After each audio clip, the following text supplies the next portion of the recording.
এখানে আমরা চেয়েছি যে একটা নকল মুক্ত পরিবেশে এখানে পরীক্ষা হয়। আপনারা যারা গোপালগঞ্জের লোক, তারা এই কলেজের চিত্র আপনাদের চিত্রপটে আঁকা আছে। আমি নিঃসন্দেহে যে বঙ্গমাতা শেখ মুজিবুর সরকারি মহিলা কলেজের অধ্যক্ষ হয়ে আমি অবশ্যই মনে করি যে এটা একটা অহংকারের জায়গা। আচ্ছা, আমি প্রফেসর শেখ বেনজির আহমেদ, বর্তমান অধ্যক্ষ শেখ ফজিলাতুন্নেসা সরকারি মহিলা কলেজ, গোপালগঞ্জ।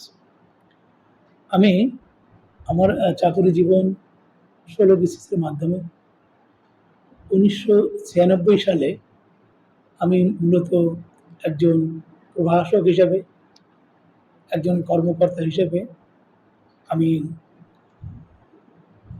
প্রথম যে আমার কর্মস্থল ছিল সেটা হচ্ছে মঠবাড়িয়াতে যোগদান করি, মঠবাড়িয়া পিরোজপুর। এর পরবর্তীতে আমি ভোলা সরকারি কলেজ এবং তারপর আমি বর্তমান বঙ্গমাতা শেখ ফজিলাতুন্নেসা সরকারি মহিলা কলেজে সহকারী অধ্যাপক হিসাবে এখানে যোগদান করি। পরবর্তীতে আমি এখানে 2 ধাপে প্রমোশন পাই। অ্যাসোসিয়েট প্রফেসর হওয়ার পরে আমি সংযুক্ত হিসাবে আবার এখানে আমাকে পদায়ন করা হয় এবং এই পদায়নে থাকতে থাকতেই আমি আবার এই যে বর্তমানে আমি প্রফেসর, এই পদটাও আমি এখানে বসেই আমি পাই এবং এখানেও আমাকে সংযুক্ত করা হয় অত্র প্রতিষ্ঠানে এবং পরবর্তীতে এই কলেজের অধ্যক্ষ হিসাবে আমাকে আমার মন্ত্রণালয় আমাকে নিয়োগ প্রদান করে। আমি নিঃসন্দেহে যে বঙ্গমাতা শেখ মুজিবুর সরকারি মহিলা কলেজের অধ্যক্ষ হয়ে আমি অবশ্যই মনে করি যে এটা একটা অহংকারের জায়গা।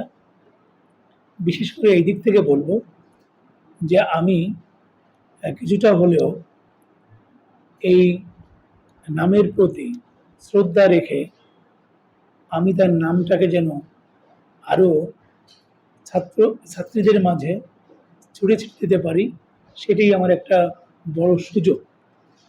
এবং মানুষের অন্তরে আমরা বঙ্গবন্ধুকে চিনি যেমন, ঠিক বঙ্গমাতার নামটা ওরকম গ্রথিত হোক।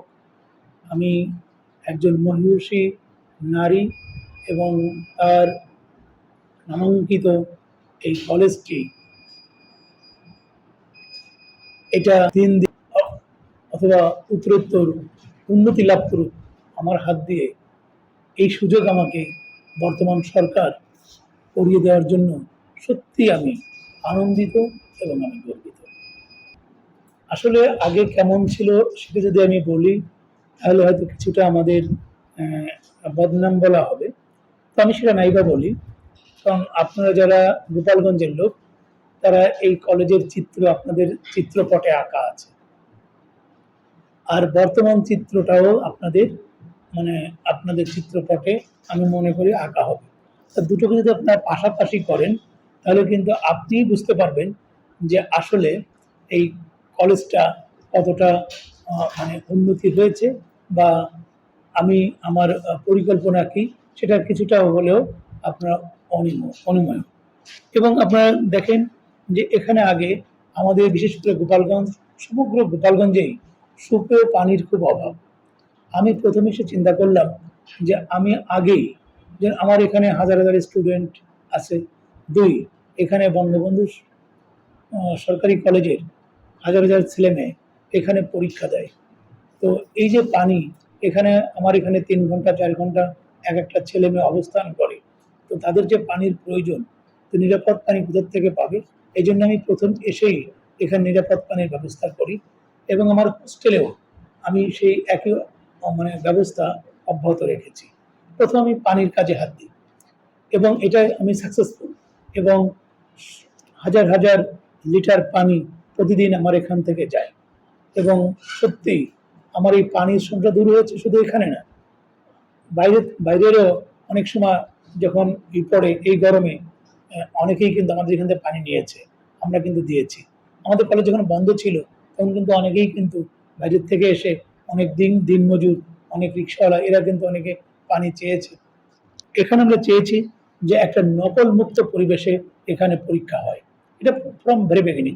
এই ব্যাপারে আমরা কখনো আপোস করি না এবং এ ব্যাপারে আমরা শুধু মানে যারা এখানে পরীক্ষার্থী বিভিন্ন সময় আসে সে ব্যাপারে আমরা এই থাকি।